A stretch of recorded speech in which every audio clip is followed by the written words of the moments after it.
Assalamualaikum warahmatullahi wabarakatuh.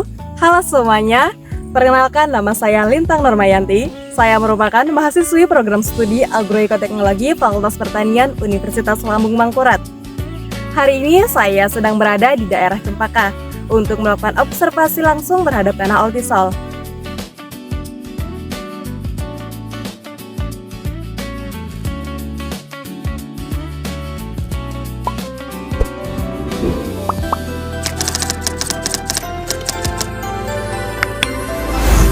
Tanah Altisol merupakan salah satu jenis tanah yang banyak ditemukan di lahan kering Indonesia. Pada video ini, saya akan menunjukkan langsung bagaimana ciri-ciri tanah Altisol di lapangan, mulai dari ciri fisik, kimia, biologi, vegetasi yang tumbuh, hingga bagaimana pengelolaan tanah ini agar tetap dapat dimanfaatkan untuk pertanian.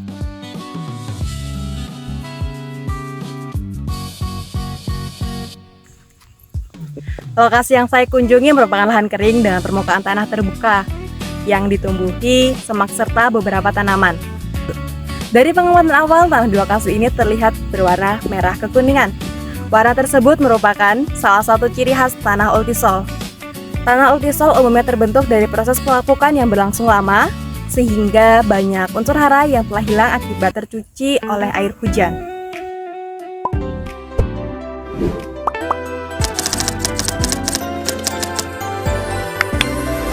Sekarang saya akan menjelaskan sifat fisik tanah Altisol berdasarkan pengamatan langsung. Yang pertama adalah warna tanah Altisol memiliki warna yang merah sampai kekuningan. Warna ini disebabkan oleh tingginya kandungan besi dan aluminium di dalam tanah. Jika kita lihat lebih dekat, warna tanah di lokasi ini memang cenderung merah kecoklatan. Di sini saya akan mengambil sedikit sampel untuk melihat karakteristik dari tanah Altisol. Karena pada malam hari tadi telah terjadi hujan, maka tanah menggumpal. Namun apabila terjadi panas secara terus-menerus, tanah akan terasa keras dan juga bisa retak. Kebetulan hari ini telah terjadi hujan, maka tanah menggumpal.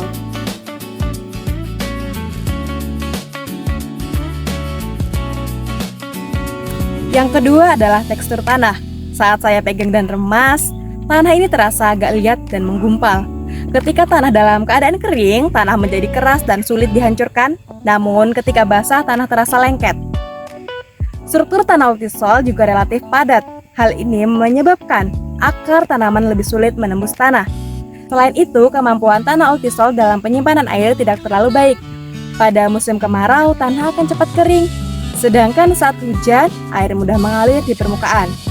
Oleh karena itu, tanah Altisol sering mengalami erosi, terutama jika lahannya miring dan tidak ditutupi oleh tanaman. Di sini saya akan mencoba untuk menyiramkan sedikit air pada tanah Altisol untuk melihat apakah air dapat menyerap dengan baik ataukah kurang menyerap.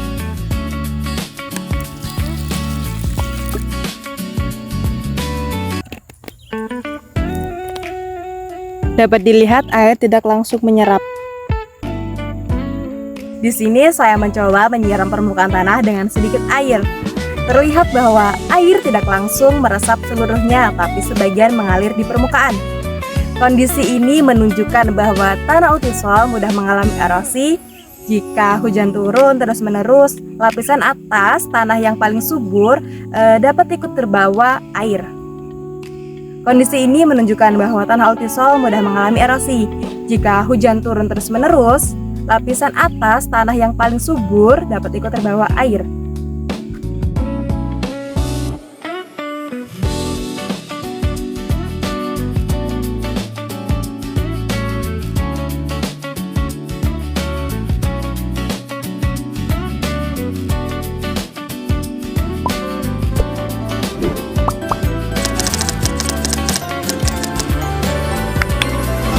Selain sifat fisik, tanah Altisol juga memiliki sifat kimia yang khas. Tanah Altisol umumnya memiliki pH rendah atau bersifat asam. Biasanya kurang dari 5,5. Tanah yang terlalu asam menyebabkan unsur hara sulit diserap oleh tanaman. Oleh karena itu, walaupun tanaman ditanam di tanah ini, pertumbuhannya sering kurang baik jika tanah tidak diperbaiki. Kandungan unsur hara penting seperti nitrogen, fosfor, dan kalium. Pada tanah ultisol ini juga rendah kalium.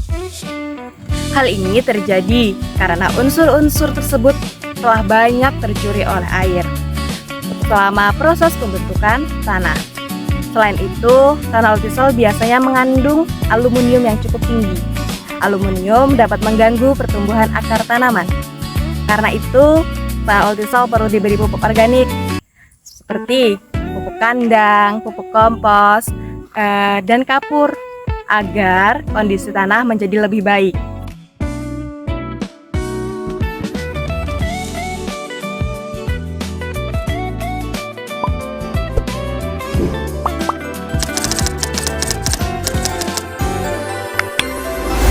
Di dalam tanah juga terdapat makhluk hidup seperti cacing, semut, jamur, dan bakteri. Makhluk hidup ini disebut organisme tanah. Organisme tanah sangat penting karena membantu menguraikan daun dan sisa tanaman menjadi unsur hara. Namun pada tanah ultisol, jumlah organisme tanah biasanya tidak terlalu banyak karena kondisi tanahnya terlalu asam dan kandungan bahan organiknya rendah. Jika tanah ultisol diberi kompos atau pupuk organik secara rutin, maka jumlah organisme tanah akan meningkat dan tanah menjadi lebih subur.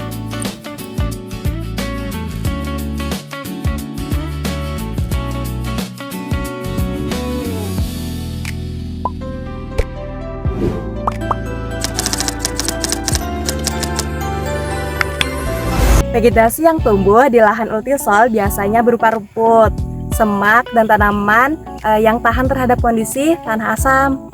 Beberapa tanaman budidaya yang cocok ditanam di tanah ultisol biasanya itu ada jagung, singkong, nanas, karet, dan juga kelapa sawit. Karena tanaman tersebut relatif lebih tahan terhadap tanah yang memiliki unsur hara yang rendah dan juga bersifat asam. Namun agar hasil pertaniannya lebih baik, petani tetap harus melakukan pemupukan dan pengelolaan tanah.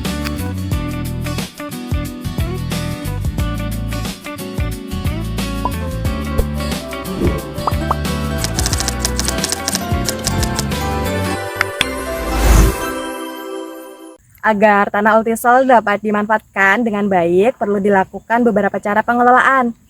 Pertama, tanah ultisol diberi pupuk organik atau kompos. Kompos dapat memperbaiki struktur tanah, membuat tanah lebih gembur, dan menambah unsur hara. Kedua, tanah perlu diberi kapur. Kapur ini berfungsi untuk menaikkan pH tanah sehingga tanah tidak terlalu asam. Ketiga, untuk mencegah erosi, permukaan tanah sebaiknya ditutupi tanaman atau mulsa. Tanaman penutup tanah untuk membantu menahan air dan menjaga tanah agar tidak mudah hanyut. Keempat, petani juga dapat melakukan rotasi tanaman agar unsur hara di dalam tanah tidak cepat habis. Dengan pengelolaan tersebut, tanah ultisol yang awalnya kurang subur tetap dapat dimanfaatkan untuk pertanian secara berkelanjutan. Berdasarkan hasil observasi di daerah Cempaka, dapat disimpulkan bahwa tanah ultisol memiliki warna merah kekuningan, tekstur agak liat, bersifat asap, dan kandungan unsur haranya rendah. Walaupun termasuk tanah suboptimal, tanah ultisol tetap dapat dimanfaatkan. Untuk pertanian, juga dilakukan pengelolaan yang tepat.